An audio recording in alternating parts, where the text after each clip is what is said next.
Hello everyone, welcome to Virat maths. Virat maths की इस online learning platform में आप सभी का स्वागत है। आइए आज की क्लास में हम लोग ये बात करेंगे, जो क्लास 10th के बच्चे हैं काफ़ी नाजुक होते हैं, उन्हें कुछ समझाना थोड़ा सा काफ़ी मुश्किल होता है और क्षण भर में समझ भी जाते हैं और क्षण भर में उस समझदारी को भी अपना खो देते हैं।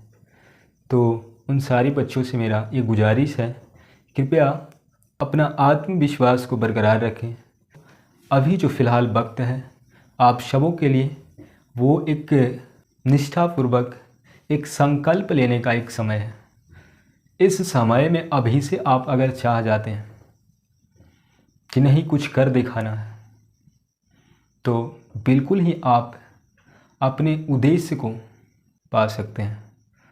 तो आपसे एक गुजारिश है, जो कुछ भी है मन में उसे एक निष्ठापूर्वक संकल्प लेकर के उसे पूरा करने के लिए दिन रात एक करके अपने लक्ष्य की प्राप्ति की तरफ अपने आप को झोंक दीजिए। जो भी आपके पास बचा हुआ वक्त है उस वक्त में ही आप बेहतर कर सकते हैं। सोचने में समय बर्बाद ना करें, इसलिए ज़्यादा कुछ बात नहीं करेंगे। आइए सीधा सीधे अभी फ़िलहाल एक आपके ही क्लास 10th के त्रिकोणमिति चैप्टर का कुछ इम्पॉर्टेंट क्वेश्चन पे एनालिसिस करेंगे। देखते हैं कि किस तरह से बोर्ड में एक क्वेश्चन पूछता है त्रिकोणमिति से। उससे पहले कि हम थोड़ा सा इंट्रोडक्शन दे दें आप लोगों को त्रिकोणमिति का, तो आइए देखते हैं।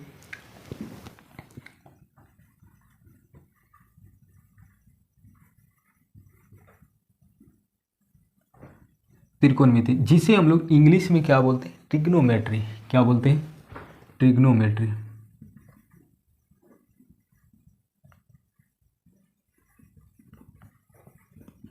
ट्रिग्नोमेट्री, इसके नाम में ही इसका अर्थ छुपा है। क्या कहते हैं इसको? ये जो वर्ड मिला है एक त्रि से मिलकर के कोणमिति। त्रिकोणमिति, त्रि मतलब होता है 3,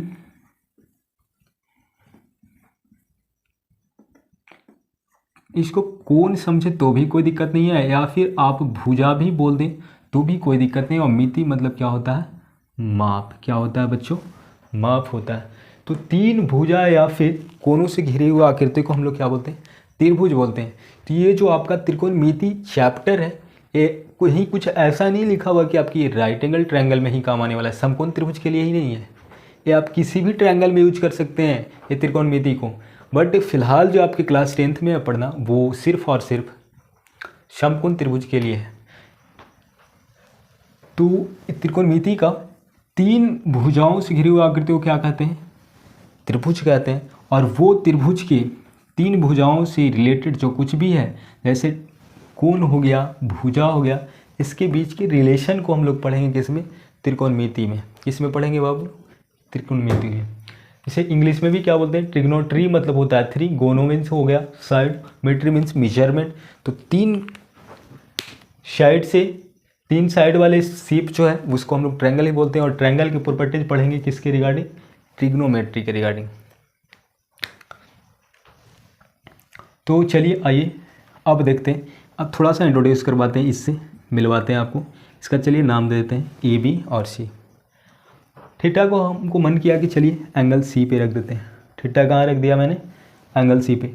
अब बात इसमें कुछ जानना है। एंगल बी को 90 डिग्री हमने इसको ले लिया। अब बताइए 90 डिग्री के सामने वाला जो है ये कर्ण कहता है कि जब भी रहेंगे तो हम 90 डिग्री के सामने रहेंगे। बट अब बात आता है कि इसका जो ये आधार क्या है? आधार और ये लंब है। कर्ण जो था इतना होशियार था कि कह दिया कि हम 90 डिग्री के सामने फिक्स रहेंगे, बट आधार लंब में दोनों में समन्वय बना करके बेचारा चलता है। क्या करे? थीटा जहाँ ये उठ करके अगर एंगल ए पे आ जाए तो इसके सामने वाला ये क्या बन जाता है? लंब बन जाता है। क्या बन जाता है? लंब बन जाता है। क्या बन जाता है? लंब। तब ये क्या हो जाएगा? आधार हो जाएगा। थीटा मतलब कि जहाँ उछल करके यहाँ से वहाँ जा रहा है, मतलब कि लंब और आधार का पोजीशन भी चेंज हो जा रहा है। बेचारा ये दोनों अपना जीवन इसी तरह से व्यतीत करता है, कांस्टेंट नहीं रह पाता, इधर उधर बदलते रहता है, इधर उधर भ्रमण करते रहता है। क्या करें? तो इसका जो एक बात क्लियर हो रहा है कि किस पे निर्भर करता है लंब और आधार? थीटा पे निर्भर करता है। किस पे करता है? थीटा पे। लंब और आधार किस पे निर्भर करता है प्यारे बच्चों? थीटा पे करता है।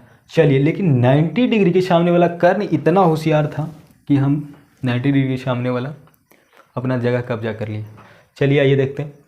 अब जो है इन तीनों के बीच में एक रिलेशन आज के काफ़ी दिन पहले, काफ़ी साल पहले एक ग्रेट मैथमेटिशियन थे जिन्हें हम लोग पाइथागोरस के नाम से जानते हैं। वो पाइथागोरस आज के काफ़ी साल पहले एक बात बोल करके चले गए।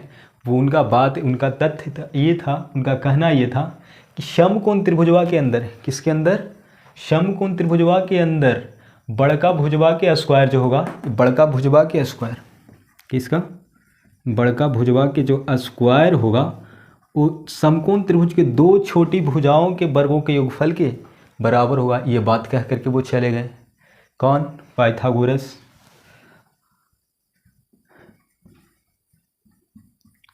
तो ये बात तो वो बोल करके चल गए, लेकिन दिक्कत किसको हो गया बाबू? दिक्कत लइकन सबके हो गया।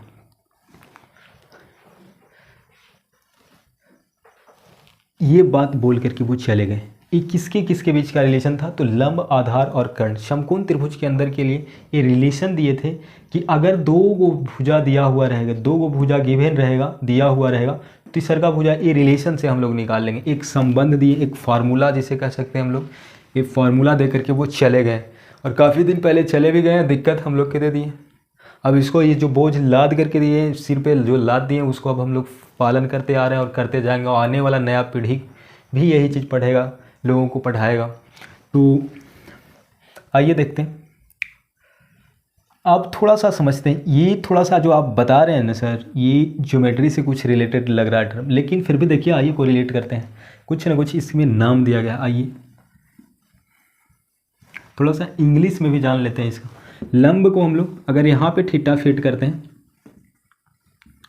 तो ये वाला साइड आपका क्या हो जाएगा? परपेंडिकुलर, जिसे लंब बोलते हैं। और ये वाला क्या हो जाएगा? बेस हो जाएगा। 90 डिग्री के सामने तो ये कब्जा ले ही लिया है, जिसे एच बोलते हैं। ये पी हो गया और ये पी हो गया। ठीक।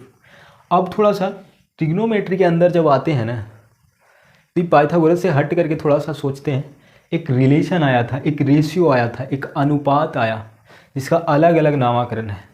जैसे अगर हम पी से एच में संबंध बताने को कहें, पी और एच में रिलेशन को कौन डिफाइन करता है? साइन आता है आगे।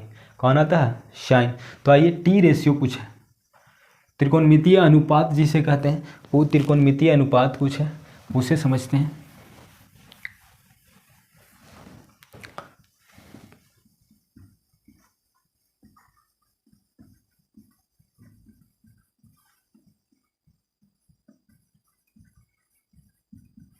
त्रिकोणमितीय अनुपात पहला क्या है? Sine, cos, tan. इसी के जस्ट उल्टा है, कॉट हो गया, सेक और कॉसेक। अब साइन जो है, साइन, कॉस, टेन या सेक, कॉसेक, ये जितने भी है, ये सब त्रिकोणमितीय अनुपात का एक नाम दिया गया। क्या है ये सब? ये त्रिकोणमितीय अनुपात का एक नाम है।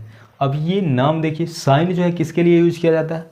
तो ये आपका लंब और कर्ण के बीच अनुपात को बताता है एंगल के रिस्पेक्ट में। अगर थीटा यहाँ पे दे देंगे तो थीटा के रिस्पेक्ट में, थीटा के सापेक्ष मान के क्या बताता है? तो लंब और कर्ण का क्या बताता है?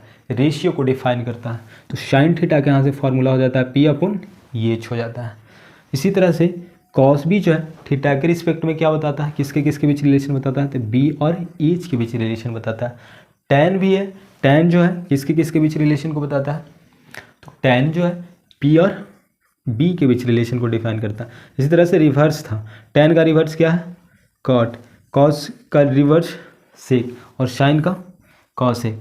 तो टेन का रिवर्स, जब ये कॉट थीटा था, रिवर्स बोले या रेसिप्रोकल बोल दें, मतलब व्युत्क्रम होता है। टेन का उल्टा क्या होता है? कॉट। तो कॉट के लिए क्या यूज होगा? बी बाई पी हो जाएगा। सेक थीटा के लिए क्या हो जाएगा? तो सेक थीटा के लिए h by b, cosec theta के लिए एच बाई पी। खैर, इस सारी बात तो आप ऑलरेडी जानते होंगे, लेकिन फिर भी ये बताने के पीछे ये रीज़न है, चीज़ों को थोड़ा सा हम लोग दोहरा ले रहे हैं। जो जानते हैं वो ऑलरेडी दिमाग में फिर से चीज़ों को रिकैप कर लें और इससे थोड़ा सा हट के हम जानकारी ये देने का प्रयास करते हैं। क्या आप लोग जानते हैं साइन कॉस टेन ये सब है कोई एक बड़ा वर्ड से ये सब शॉर्ट फॉर्म में लिया गया है? क्या आप बता सकते हैं कि साइन को बड़ा में क्या लिखते हैं, कि साइन कहाँ से है? साइन जो है जिसको इस तरह से लिखते हैं, हिंदी में इसको क्या बोलते हैं? जया बोलते हैं। क्या बोलते हैं? जया बोलते हैं। क्या बोलते हैं? जया। इसको क्या बोलें? कॉस के कॉस्केंट बोलते हैं। क्या बोलते हैं? कोसाइन बोलते हैं, सॉरी कोसाइन बोलते हैं। कोजया इसको बोलते हैं। क्या बोलते हैं? कोजया। हिंदी में क्या बोलते हैं? कोजया बोलते हैं। टैन को क्या बोलते हैं? पूरा नाम क्या है? टेंजेंट है। क्या है? जिसे हम लोग हिंदी में ये बोलते हैं स्पर्शक बोलते हैं। क्या बोलते हैं? स्पर्शक। चलिए एक और जस्ट इसका उल्टा ये रिवर्स प्रोसेस है। इस सब के लिए कॉस्केंट हो गया, सेकेंड हो गया, कॉटेंट हो गया, इस तरह से चलते आता है। तो ये जानिए, बस इतना जानिए। ये सब पूछता नहीं है बोर्ड एग्जाम, लेकिन नॉलेज के लिए ये सब ज़रूरी है, जानिए इसके बारे में। थोड़ा सा और आगे बढ़ने का प्रयास करते हैं। ये टी रेशियो तो खैर हो गया। अब आते हैं हम लोग, अब थोड़ा सा फार्मूला इसका देखते हैं। थोड़ा सा फार्मूला, एक दो फार्मूला देखने के बाद डायरेक्ट क्वेश्चन पे आ जाएंगे। करने का भी इसका एक ट्रिक था। ट्रिक इसका क्या है बाबू? यही चीज़ को अगर हम हिंदी में लिखें तो ये हो जाएगा आपका लंब बटा कर्ण, ये हो जाएगा आपका आधार बटा कर्ण, और ये आपका हो जाएगा लंब बटा आधार। लंब बटा आधार, आधार बटा कर्ण और लंब बटा आधार। याद करने का इसका ट्रिक ये है। ट्रिक इसका ये है, पाकिस्तान भूखा प्यासा, पाकिस्तान भूखा प्यासा, पाकिस्तान भूखा प्यासा।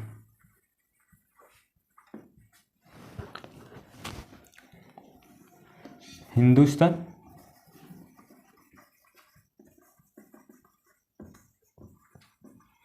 देखिए, याद करने का ट्रिक यही है। अगर जिन बच्चों का याद नहीं है ये, वो इस तरह से याद करेंगे। पाकिस्तान भूखा प्यासा, हिंदुस्तान हरा भरा। ये जो बर्ड लिखें, बर्ड का फर्स्ट लेटर ले लें। देखिए तो ये जो निकल करके आया पाकिस्तान के, P stand for Pakistan, H stand for Hindustan. तो पी और एच लेंगे तो क्या निकल करके आएगा? आपका साइन का रिलेशन निकल करके आएगा। उसी तरह से बी और एच का लेंगे तो बी वाई एच किसका निकल करके आएगा? कॉस के लिए आएगा। इसी तरह से पी और बी आएगा किसके लिए? टेन। और जस्ट इसका रिवर्स होता है। साइन का रिवर्स क्या होता है बताइए? शाबाश, कॉसेक थीटा। क्या हो जाएगा? H by P. बहुत अच्छा, वेरी गुड। कॉस थीटा के लिए सेक थीटा, सेक थीटा के लिए क्या फॉर्मूला हो जाएगा? H by b. बहुत अच्छा। टेन का रिवर्स क्या होता है? कॉट थीटा, कॉट थीटा के लिए क्या फॉर्मूला था? B by p. चलिए अब ये देख लिए हम लोग। ये तो इंग्लिश के लिए था, क्या हिंदी के लिए भी ट्रिक होता है सर? हाँ बिल्कुल होता है। हिंदी के लिए क्या होता है? हिंदी के लिए लाल बटा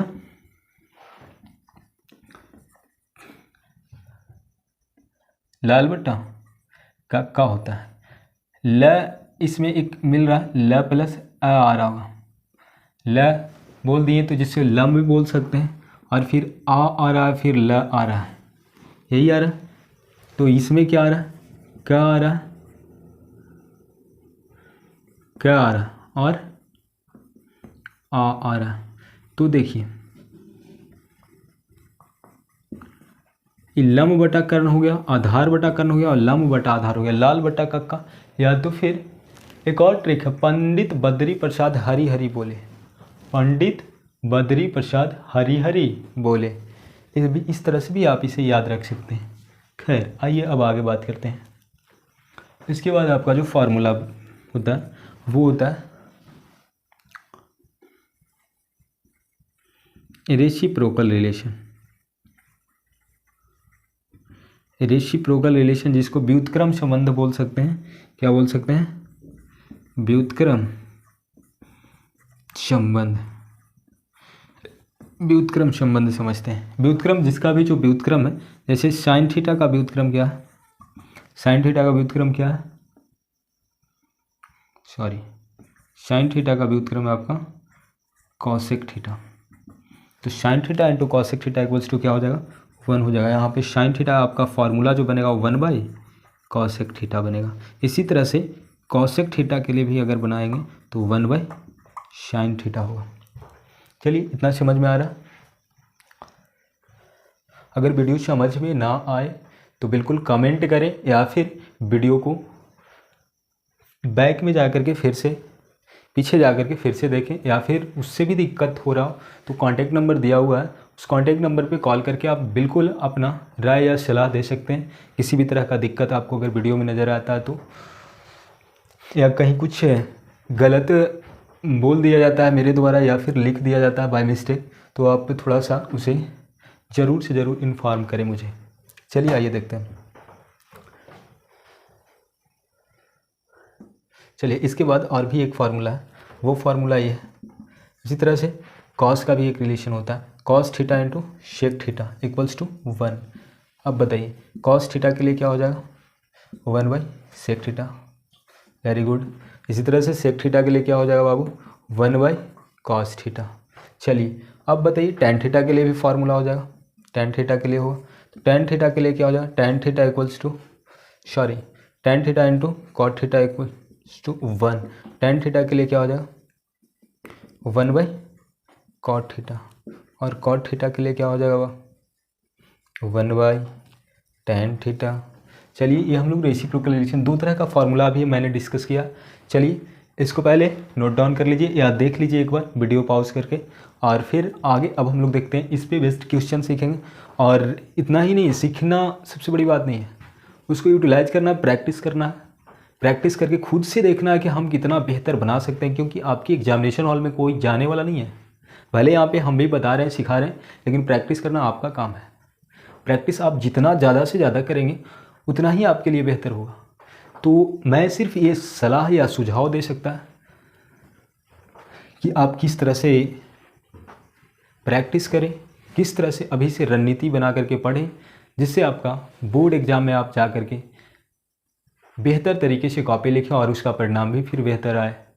तो खैर देखिए, अब इसको वीडियो को पॉज करके इसको या तो नोट डाउन कर लें, नहीं तो देख लें, रिकैप कर लें चीज़ों को। चलिए बनाने का एक सही तरीका सीखेंगे। बना देना कोई बड़ी बात नहीं है, लेकिन किस तरह से बनाएं अगर हो सके तो, अगर ये बोर्ड एग्ज़ाम में पूछ दे तो कैसे इससे हम बना करके 2 में 2 नंबर लेंगे। इसके लिए आइए चले देखते हैं कैसे बनाएंगे। क्वेश्चन में दिया हुआ यदि cot theta equals to 7/8, cot theta equals to अगर 7/8 हो तो मान निकालें 1 plus sine theta into 1 minus sine theta upon 1 plus cos theta into 1 minus cos theta का मान क्या होगा। चलिए आइए देखते हैं सॉल्यूशन इसका। सॉल्यूशन के बाद सबसे पहले जो कुछ भी गिवन होता है उसे हम लोग लिख लेते हैं, मेंशन कर लेते हैं। तो गिवन इसमें क्या है, जिसे हम लोग दिया हुआ करके लिख सकते हैं। दिया हुआ है, क्या दिया हुआ है, दिया हुआ है आपका कॉट थीटा इक्वल्स टू 7/8, जिसे हम लोग जिसे हम लोग क्या बोलते हैं, b/p। इसी को आप 7 के और 8 के भी मान ले सकते हैं, इसे माना, कोई दिक्कत इतना समझने में। चलिए अब आगे देखते हैं। अब एक प्यारा सा ट्रायंगल बनाएंगे और इसका कुछ ना कुछ एक नाम दे देते हैं। चलिए नाम भी इसका दे देते हैं। इसका थीटा मैंने यहाँ पे रख दिया एंगल सी पे। अब बताइए इसके अकॉर्डिंग अगर b/p होता है कॉट थीटा इक्वल्स टू, तो बताइए थीटा के अकॉर्डिंग ये वाला आपका परपेंडिकुलर क्या होगा, परपेंडिकुलर, और ये क्या होगा बेस। और ये तो खैर जाहिल है ही, एज कहता है कि हम 90 के सामने ही रहेंगे। तो ये आपका b बताइए कितना हो गया, 7 के, p कितना हो गया, 8 के। अब बताइए कि पाइथागोरस कई साल पहले ही बोल के चल गए, क्या बोले थे,